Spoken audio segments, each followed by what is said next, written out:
सहनावतु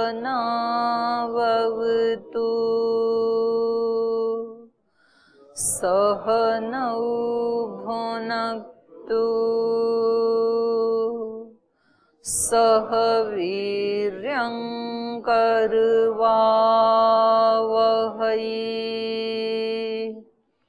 तेजस्विनावधीतमस्तु मा विद्विषावहै। ॐ शान्ति शान्ति शान्तिः।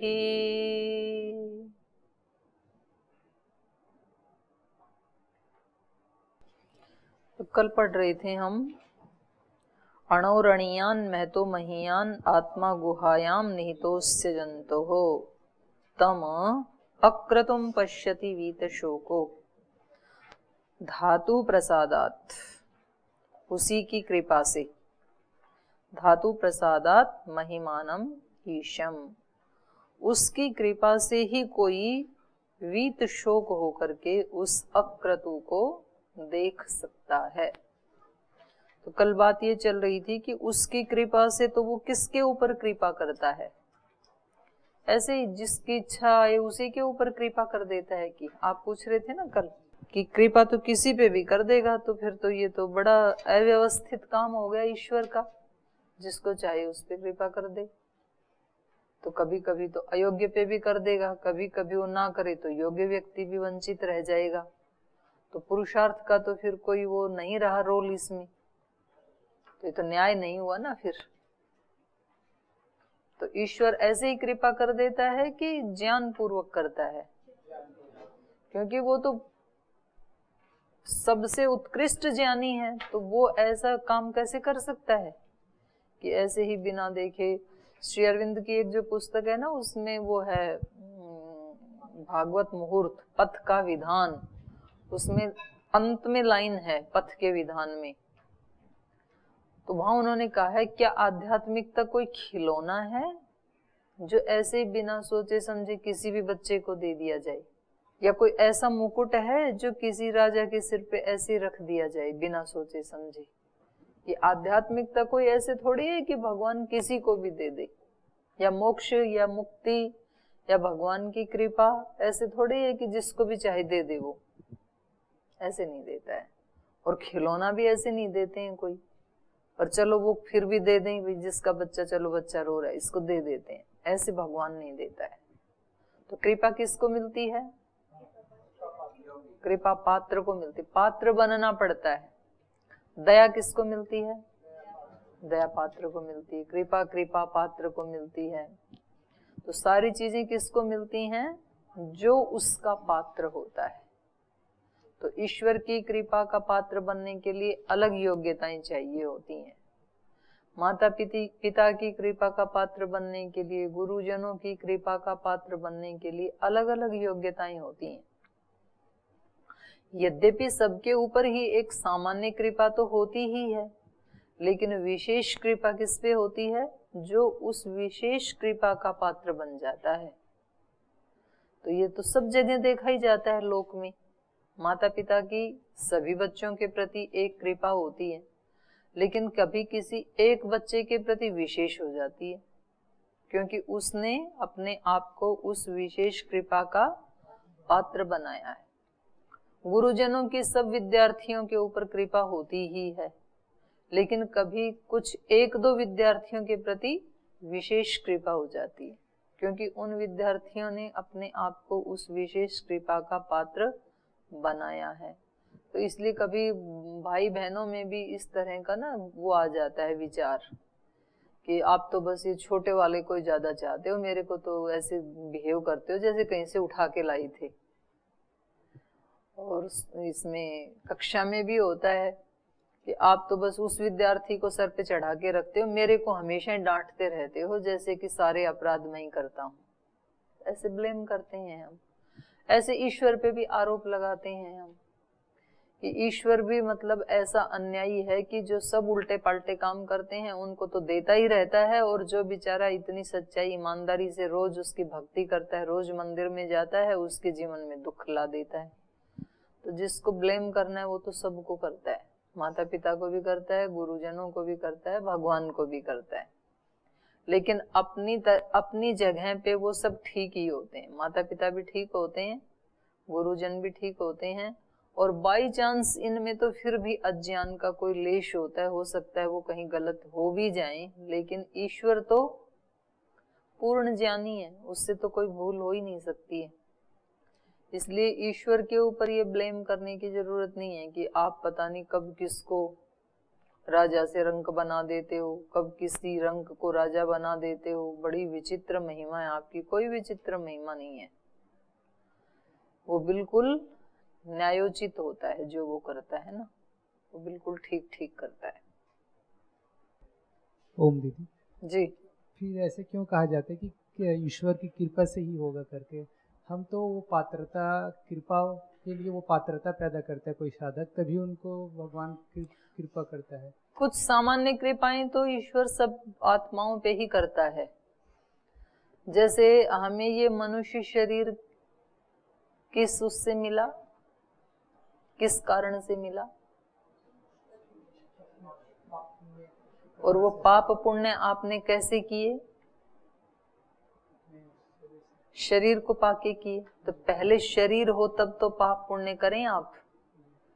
तो पहले शरीर मिला कि पहले पाप पुण्य हमारे संचित हुए? पहले शरीर मिला कि पाप पुण्य संचित हुए? पहले शरीर मिलता है तभी तो करोगे आप पाप पुण्य। आप कहोगे कि शरीर उससे पिछले जन्मों के पाप पुण्य के कारण मिला, उससे पिछले जन्मों में पाप पुण्य किससे किए? शरीर से। वो शरीर किससे मिला? उससे पीछे वाले। ऐसे जाओ आप, तो आदि में आपने वो पाप पुण्य कैसे किए? तो आदि में जो शरीर मिला वो कैसे मिला? वो मिला ईश्वर की अहेतु की कृपा से। एक तो हेतु की कृपा, किसी हेतु से कृपा होती है, उसने वैसी योग्यताएं बनाई तब उसके ऊपर वैसी कृपा ईश्वर ने की। और एक होती है अहेतु की कृपा, बिना किसी हेतु की कृपा, उसमें कोई हेतु नहीं होता है। तो पहले उन्होंने सबको शरीर दे दिए आत्माओं को, और फिर उस शरीर के को लेकर के जिसने जैसे जैसे कर्म किए उनको बता दिया, भाई अब इसके आगे आप जैसा जैसा कर्म करोगे वैसा वैसा आपको फल मिलता चला जाएगा। जब आप यहाँ आए पतंजलि योगपीठ में, तब आप सबको स्वीकार करके, आप जैसी भी आत्मा थे, अच्छे थे, बुरे थे, मीडियम थे, जैसे भी थे, आपको स्वीकार करके ये गुरुकुल का परिसर दे दिया गया। और ये बता दिया गया भी अब इसके बाद आपके ऊपर जो भी कृपा होगी या दंड दिया जाएगा वो आपके कर्मों के अनुसार दिया जाएगा। एक बार सबको बराबर दे दिया है। अब उसके आगे आपके कर्म, जैसा जैसा आप करेंगे तो वैसे वैसे आपको दंडित भी किया जाएगा, कृपा भी की जाएगी, न्यूट्रल भी रहा जाएगा, जैसा आपका है वैसा ही किया जाएगा। तो पहले हमें शरीर मिलते हैं, फिर हम पाप पुण्य करते हैं। तो जो आप कह रहे हो ना कि फिर इसमें भगवान की कृपा क्या है, हम अपने पुरुषार्थ से करते हैं। मैं ऐसा नहीं कह रहा हूँ भगवान की कृपा क्या, लेकिन उसका कारण तो फिर वो साधक ही हुआ ना। भगवान तो न्यायकारी बोलते हैं, अगर वो ऐसा विशेष किसी पे करे तो फिर उनकी न्याय व्यवस्था फिर गलत हो जाएगी। नहीं नहीं, वो वाली न्याय व्यवस्था सबके लिए बराबर है। जो ऐसा विशेष आचरण करेगा उस पे मेरी विशेष कृपा होगी। तो इसमें अन्याय कहाँ है? न्याय तो है। तो वो विशेष आचरण कर रहे हैं इसलिए वो विशेष कृपा कर रहे हैं, मैं ये कह रहा था। हाँ, वो विशेष आचरण करेगा उसके ऊपर ही विशेष कृपा होगी। तो ये ऐसा अन्याय नहीं हुआ ना कि किसी पे भी कर दे। तो जो भी ये पात्रता बनाएगा तो वो सबके लिए है। कई बार बोलते हैं कि ईश्वर चाहे तब वो कृपा करे, तब ये ऐसा हम कर सकते हैं। अच्छा, विशेष योग्यताएं हासिल करके भी ईश्वर विशेष कृपा ना करे तब क्या करोगे? बोलो। वैसा कर्म करते हैं तो वो तो कृपा जरूर करेंगे। अगर हम विशेष क्यों करेंगे? कोई पाबंदी है? पाबंदी नहीं है, वो अपने नियम में खुद चलते हैं ईश्वर। नहीं, वो विशेष नियम हो गया ना। एक अपवाद नियम होते हैं, एक सामान्य नियम होते हैं। तो अपवाद नियमों में तो फिर सामान्य वाले बाधित हो जाते हैं ना। ईश्वर क्यों अपवाद करेंगे दीदी? अगर विशेष योग्यता कोई साधक करता है सच्चे मन से, जी। उसमें उतनी योग्यता है, पात्रता है, तो ईश्वर तो उसको करेगा, वो कृपा पात्र तो होगा मतलब ही। आपका ये कहना है कि भाई उसने विशेष योग्यता हासिल की है इसलिए वो विशेष कृपा कर रहा है, तो इसमें कृपा तो कहाँ हुई? कृपा उसका हुई, अपना लेकिन पुरुषार्थ है। हाँ, अगर इनका पुरुषार्थ ना रहे तो फिर ईश्वर भी उन पे कृपा नहीं करता, मेरे कहने का तात्पर्य। तो चलो इस रूप में और चिंतन करेंगे। ये मान लेते हैं आपका सिद्धांत कि वो विशेष कृपा उसी आत्मा के ऊपर होगी जो वैसा विशेष पुरुषार्थ करेगा। लेकिन कर्म का जो प्रतिफल होता है ना, वो तो जाति आयु भोग आदि के रूप में मिलता है, और जो कृपा होती है वो ठीक है। इतना सिद्धांत तो मैंने मान लिया आपका कि वो विशेष कृपा भी उस पे होगी जो वैसा विशेष कर्म करेगा, लेकिन वो जाति आयु भोग आदि के रूप में प्राप्त नहीं होती है विशेष कृपा।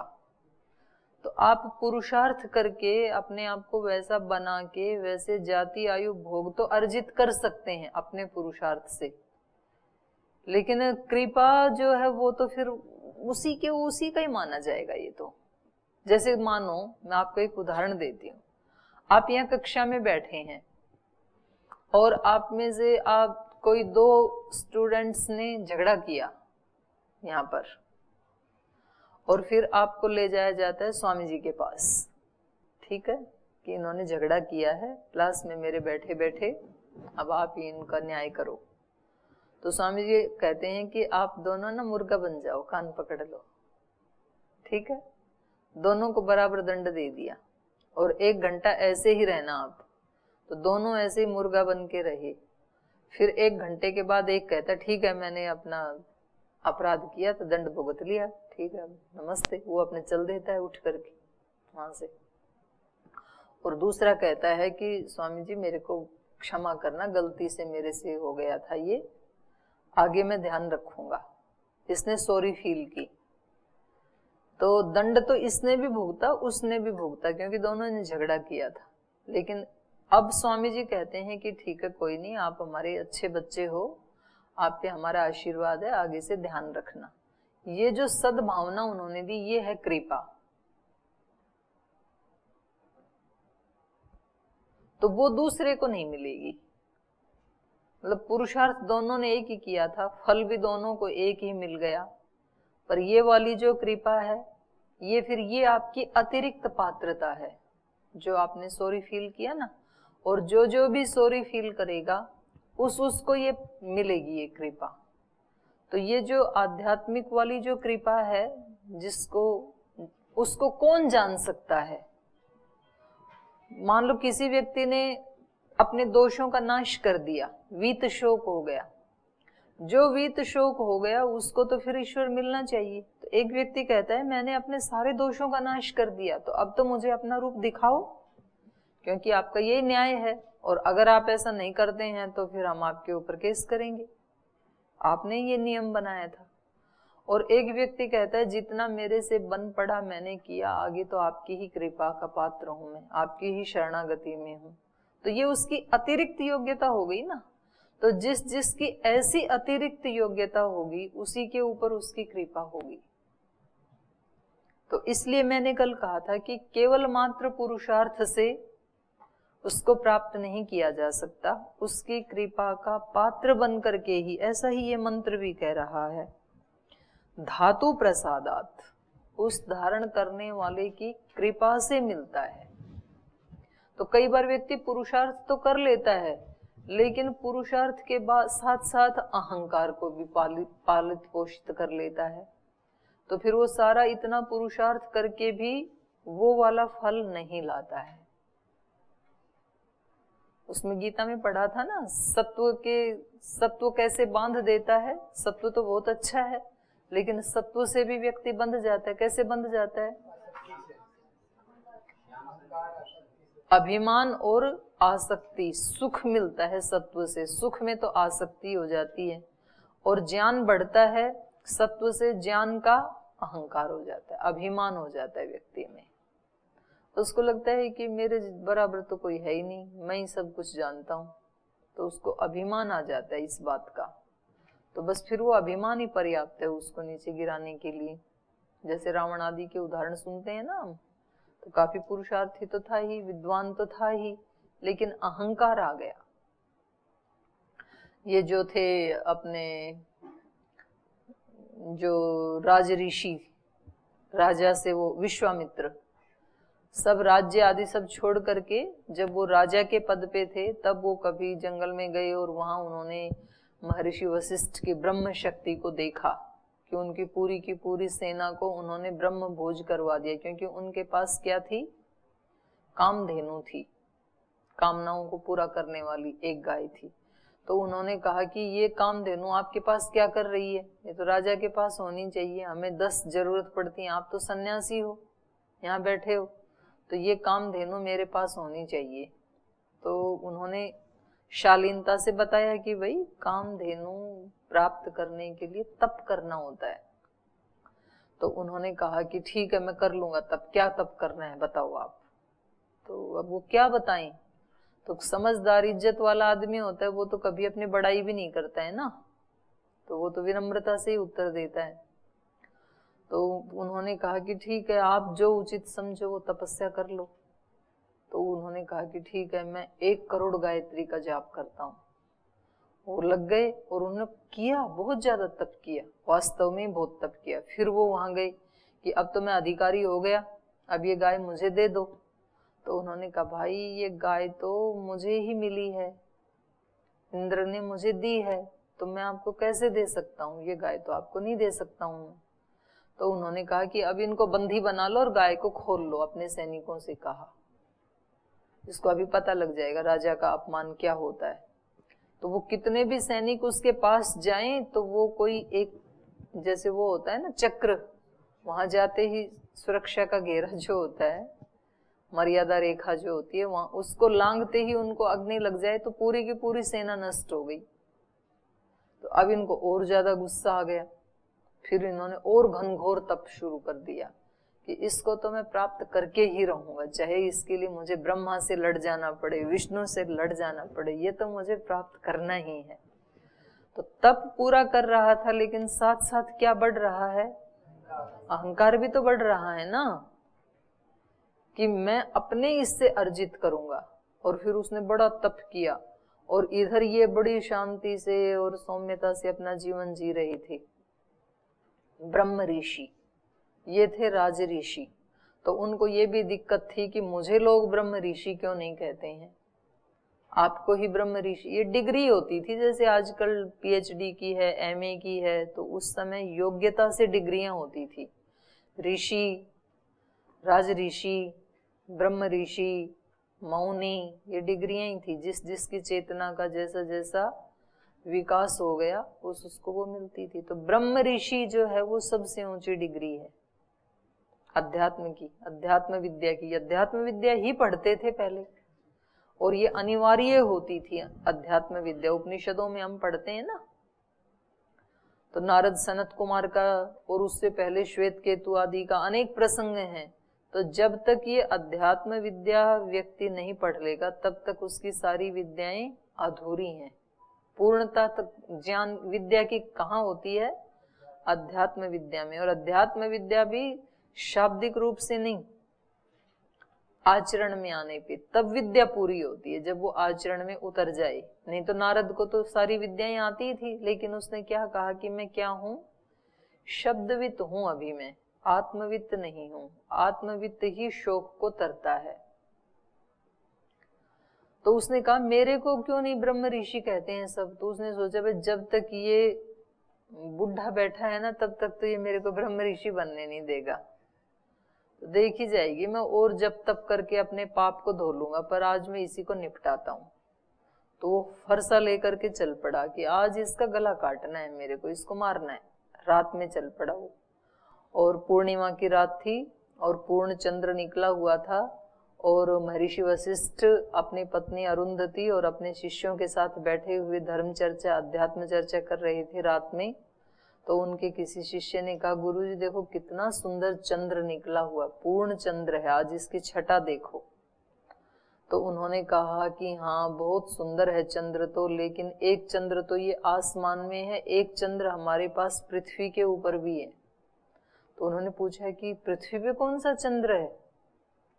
उन्होंने कहा कि विश्वामित्र इस धरती का चंद्र है आज के युग में, उसकी जैसा तपस्वी इस धरती पे दूसरा कोई नहीं है। अपने आप को उसने 100% गला दिया है तप में, और वो बैठा था वहीं फरसा लेके ऊपर पेड़ पे कि कब ये इनकी सभा खत्म हो, ये सारे शिष्य श्री गुरुभ्यो नमः करके जाएं और मैं इसकी गर्दन काटूं। वो ऊपर सुन रहा था और ये प्रशंसा कर रहे हैं अपनी पत्नी के साथ, अपने शिष्यों के साथ। अच्छा, व्यक्ति के मन में यदि द्वेष होता है ना, तो वो बाहर बाहर तो कभी लीपापोती कर सकता है, लेकिन जब वो अपने अंतरंग लोगों के साथ बैठा होता है, अपने पति पत्नी के साथ, बच्चों के साथ, तब तो वो निंदा ही करता है उसकी कि देखो इसने कैसा तांडव मचा रखा है। अगर अपने स्वजनों के साथ भी अगर वो किसी की प्रशंसा कर रहा है, तो इसका मतलब उसकी आत्मा में द्वेष नहीं है। तो जब उसने ऊपर सुना कि रे ये तो मेरी इतनी प्रशंसा कर रहे हैं अपने अंतेवासियों के साथ, अपनी पत्नी के सामने, और एक मैं हूं जो मैं इसको मारने के लिए, तो मतलब उसकी आत्मा ने धिक्कारा उसको, और उसने फरसा डाल दिया ऊपर से नीचे, और खुद आकर के उनके चरणों में मस्तक टिका के रोने लगे जोर से। तो महर्षि वशिष्ठ ने कहा, उठो ब्रह्म ऋषि, आज से आप ब्रह्म ऋषि बन गए हैं। बस ये ही कसर थी आपके ब्रह्म ऋषि होने में, झुक नहीं रहे थे आप। योग्यता तो पहले भी थी ही, आप तो चंद्रमा ही थे, बस यही कसर थी। वो तो यही तो वो सुनना चाहता था, और लेकिन उसको नहीं पता था कि ये डिग्री ऐसे मिलने वाली है। तो कई बार हम भी देखते हैं, मेरे से कोई ब्रह्मचारी पूछते हैं जी मुझे जाके ना वहां अपने गृह क्षेत्र में सेवा करनी है, मैंने कहा बिल्कुल नहीं जाना है। और अगर तो वो जबरदस्ती चला जाता है तो वो गया, फिर छुट्टी उसकी। और अगर तो वो आज्ञा पालन कर लेता है, नहीं का मतलब नहीं गया, तब हम थोड़े दिन के बाद उसको वहीं भेजते हैं सेवा के लिए। हमें भी देखना होता है ना ये कितना मानता है, क्योंकि ये आज यदि नहीं मान रहा है तो आगे कैसे मानेगा, वहां जाकर के सेवा करेगा कैसे ये। तो पहले सेवा की पात्रता की परीक्षा तो हो जाए कि कितना आज्ञाकारी है ये। तो उन्होंने इस तरह से कृपा को प्राप्त किया। तो ये जो कृपा है उसकी विशिष्ट योग्यता है, वो जप तप आदि से नहीं आती है। एक योग्यता ऐसी है कि सारे अहंकार को खो करके आती है, मिटा करके आती है। जब तक अहंकार बढ़ाते जाओगे तब तक ईश्वर की कृपा से दूर होते जाएंगे हम। शब्द हमें आ जाएंगे, हमें उसका फल भी मिलेगा, ऐसा नहीं है, धन ऐश्वर्य भी मिलेगा, सुयश भी मिलेगा, सब कुछ मिलेगा। लेकिन तो भी आपने ऐसे लोग नहीं देखे क्या, सब कुछ पाके कि वो कहते हैं कि तो भी कुछ ना कुछ पाना बाकी है, अभी अंतिम शांति नहीं मिली, अंतिम तृप्ति अभी नहीं मिली। और कभी कभी अंतिम तृप्ति उस व्यक्ति को मिली हुई लग जाती है जिसने ज्यादा शब्द पढ़ा ही नहीं, वो तृप्त बैठा है। तो फिर इस व्यक्ति को ईर्ष्या होती है, देखो मैंने इतना पढ़ा, इतना याद किया, इतनी डिग्रियां ली, इतनी ज्यादा, और ये देखो कितना कितना तृप्त है ये, और दूसरे भी इसकी प्रशंसा ही करते रहते हैं। तो ये एक अतिरिक्त योग्यता है।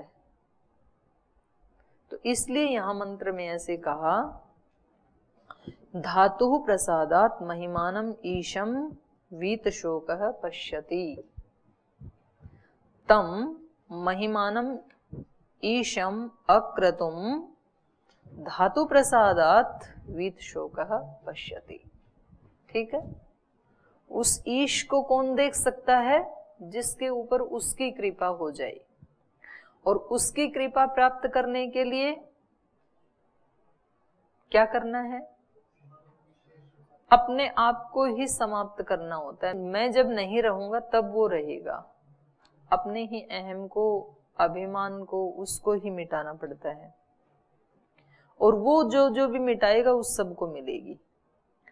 फिर आगे कहा, वेदाहमेतम अजिरम पुराणम सर्वात्मानं सर्वगतं विभुत्वात् जन्मनिरोधं प्रवदन्ति यस्य ब्रह्मवादिनो हि प्रवदन्ति नित्यम्।